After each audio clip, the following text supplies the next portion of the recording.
دەمەوێت لەگەڵ مامۆستا شوان پەروەر هونەرمەندی گەورەی کورد چاوپێکوتنی ئەنجام بدەم چکە ئەمڕۆ ڕۆژێکی مێژووی بوو بە هەزاران کەس دەیانەوێت مامۆستا لە نزیکەوە ببینن. مامۆستا سڵاوت لێ بێ،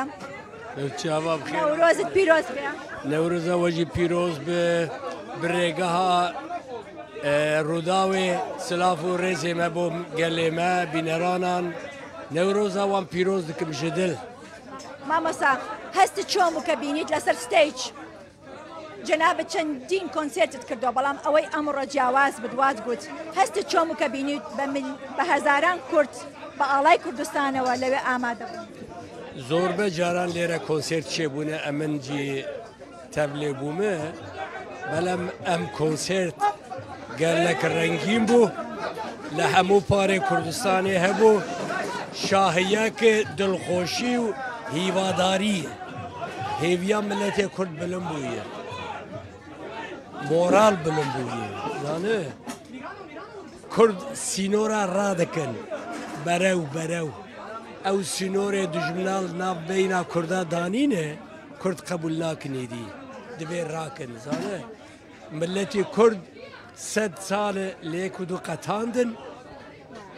لە هەب غەریب کەتن بەڵام ئێستا نێز یەک و دوو دەبێ دەبێت یەک و دوو حەزی بکە یەک و دوو بپارێز ئەوە زۆر خۆشە. ئەم جەژنی نەورۆز جەژنێکی جیاواز بوو جەژنی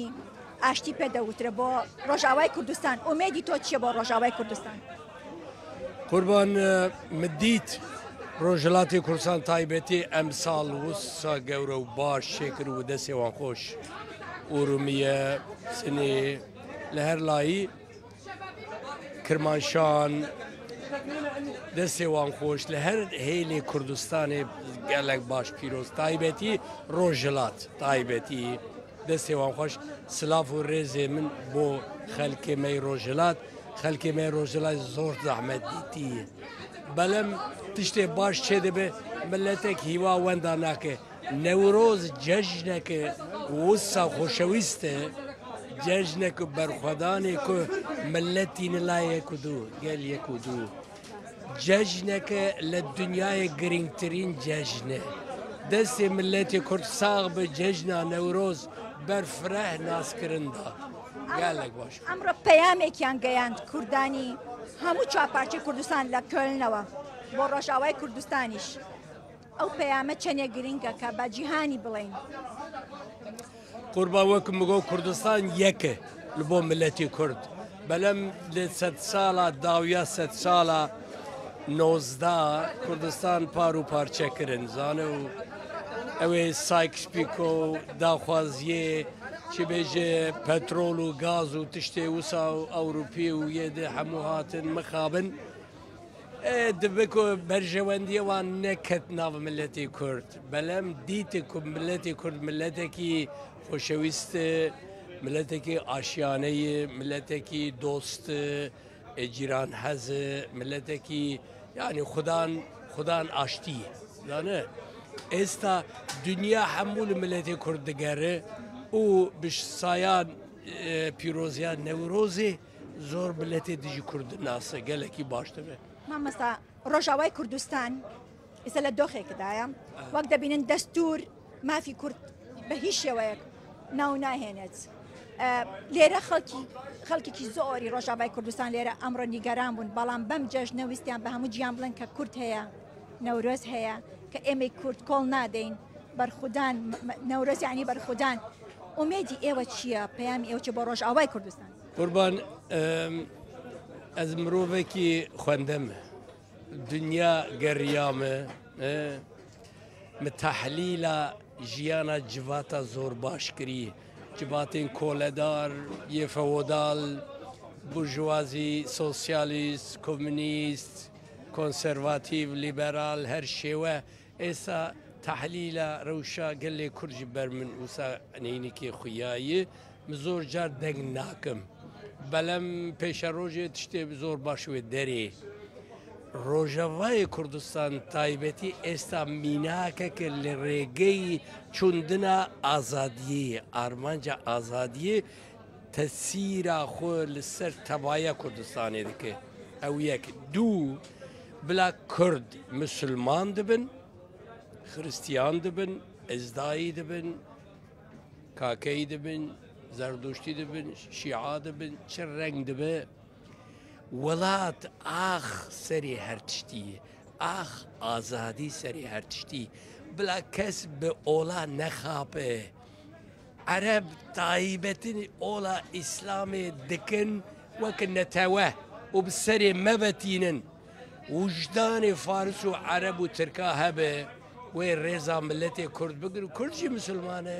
بۆ چ لە کورد وسا دەکەن ئەلەبەر کورد هایدار بێ زانە بێ بلا مەلەیە کورد نەبێژن بۆچە کورد نەورۆزێ بلندکن و دپا نا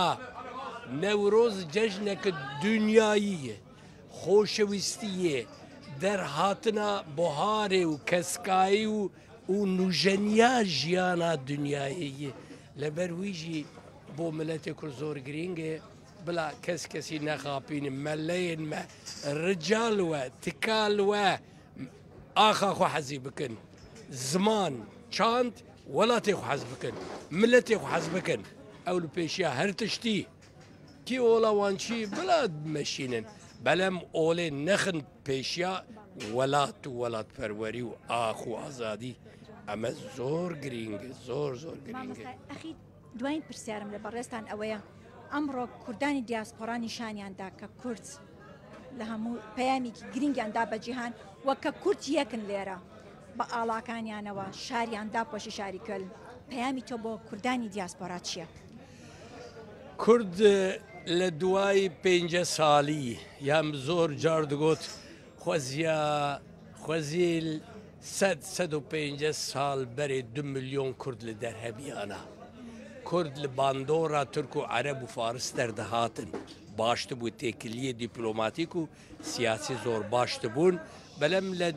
5 ساڵێ دوایی زۆر کورد دەرکەتن و بەرێژی هەن کورد بە فەرمانە و زەحمەت و ئێشا دەرکەت بوو لایە رووسیا و سۆڤیەت و لایە گورجستان کەزاکستان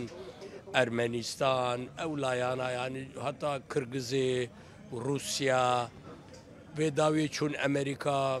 کانادا ئەوسترالیا زۆر کورد هەنێ مدیتنە ئەدگەرم لە دنیای دەبینم زانە سلااف و ڕێز بۆوان هەمویان کوردی دیاسپۆرا تایبەتی نەورۆزەوان ji dil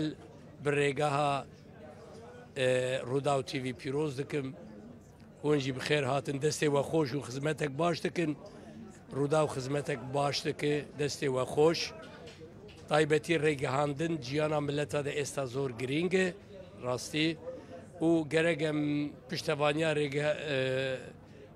ew ê televizyonê xwe bikin yanî û karekî baş dikin li ber wî jî Kurdê diaspora bala wan li ser Kurdistanê ye